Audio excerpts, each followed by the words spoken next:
Back in 1070 after the Exodus, the Char led an invasion against the human kingdoms of Ascalon, Krita and Or. Krita repelled the Char with an unseen help.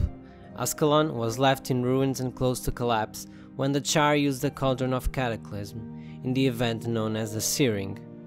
This allowed the Char to pass through the Great Northern Wall and send warbands to Ara, the human capital in the peninsula of Hor.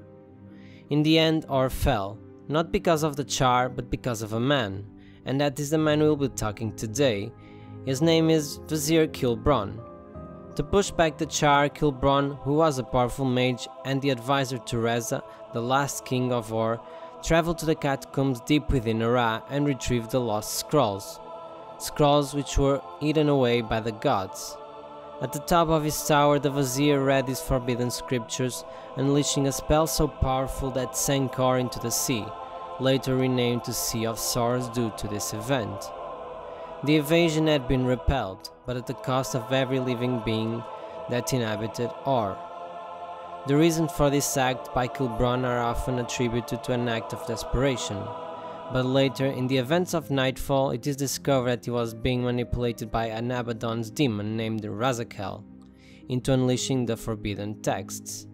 Although he was tricked, it is also known that Vizier was willingly a follower of Abaddon himself, therefore he had intent.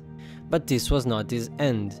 Vizier Khilbron didn't die on the process. He was transformed into the undead Lich, bringing back from the dead the bodies of the Orions as his undead army. In the year 1072, after the Exodus, the Critan kingdom sees itself flooded in conflict. On one side, an unknown plague of undead started to swarm the land, and on the other side there was the ongoing war between the Shining Blade and the White Mantle, which also saw each other in trouble against the undead. It is amid this chaos that the player of Guild Wars arrives to Krita. To ward off the White Mantle, the Shining Blade leader, Avinia, strikes a deal with Vizier Khilbron. In return for his help, she would give him the just founded Scepter of Or. Little did she know what he was actually, and that all the events were going according to what he desired. Khilbron accepted the deal, helping the Shining Blade and the players against the White Mantle and their unseen gods, the Marsat. Later on in Sanctum K, the players give the Scepter of Or to the Vizier, learning that Avinia ended up being betrayed by another Shining Blade. Led by the Vizier, the players make haste to the shore where he summons a ship from the depths, allowing for the escape.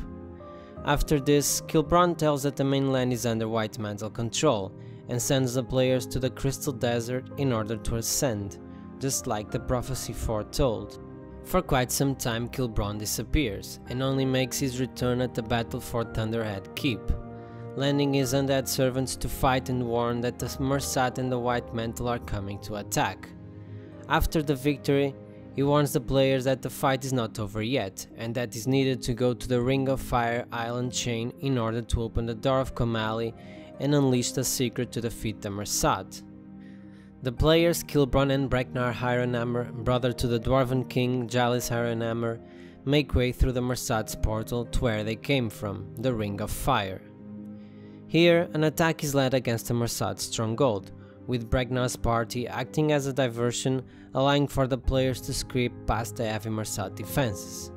The Vizier also advised that the players to take an alternative route in order to strike the Marsat from the rear.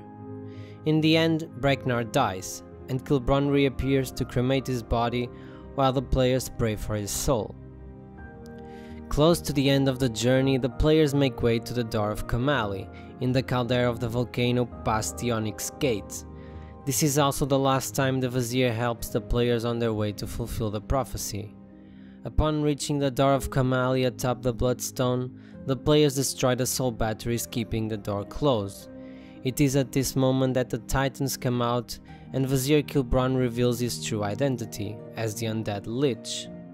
With the Scepter of Or in hand, he opens 3 portals and orders the Titans to go attack Lion's Arch, Thunderhead Keep and Rin.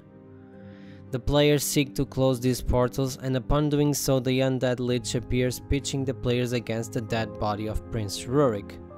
After defeating Rurik, the players head towards the Lich, killing it atop the Bloodstone and using his soul to refill the soul batteries, closing the Door of Komali once again. It's only at the end that we have the realization that the Lich was not fully aware of the complete prophecy. Otherwise, he would know that it would end with his demise, and would have done everything in his hands to not allow them to be completed. Well, this is the story of Vizier Khilbron and the role he played in the world of Tyria. I hope you guys enjoyed very much this episode as I did. Thank you for watching, and I'll see you on the next Guild Wars Random Lore.